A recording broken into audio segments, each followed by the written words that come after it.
एक बार एक बड़े आदमी ने अफवाह फैला दी कि उसके पड़ोस में रहने वाला नौजवान तो चोर है।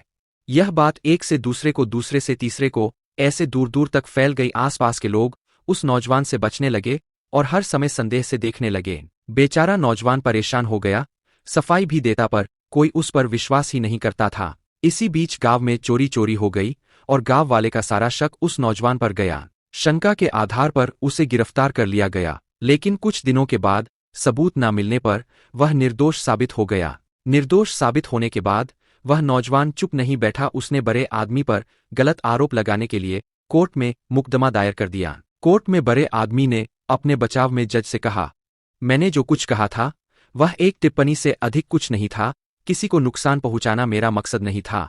जज ने बूढ़े आदमी से कहा, आप एक कागज के टुकड़े पर वो सारी बातें लिखें जो आपने उस नौजवान के बारे में कही थी और जाते समय उस कागज के टुकड़े टुकड़े करके घर के रास्ते पर फेंक दें। कल फैसला सुनने के लिए आ जाए। बड़े व्यक्ति ने वैसा ही किया। अगले दिन जज ने बड़े आदमी से कहा कि फैसला सुनने से पहले आप बाहर जाइए और उन कागज के टुकड़ों को डोट जो आपने कल बाहर फेंक दिए थे इकट्ठा करके ले आइए। बड़े आदमी ने कहा, ऐसा नहीं कर सकता, उन टुकड़ों को तो हवा कहीं से कहाँ उड़ा कर ले गई होगी, अब वे नहीं मिल सकेंगे। मैं कहाँ उन्हें खोजने के लिए जाऊंगा।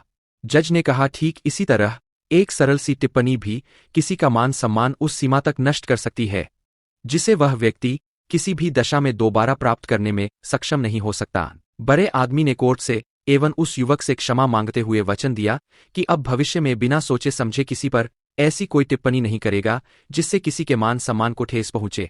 यह कहानी यह भी दर्शाती है कि हर व्यक्ति को अपने शब्दों की जिम्मेदारी लेनी चाहिए और किसी पर बिना प्रमाण के आरोप नहीं लगाने चाहिए। यदि हम ऐसा करते हैं तो हमें किसी दिन खुद को और दूसरों को भारी नुकसान उठाना पड़ सकता है।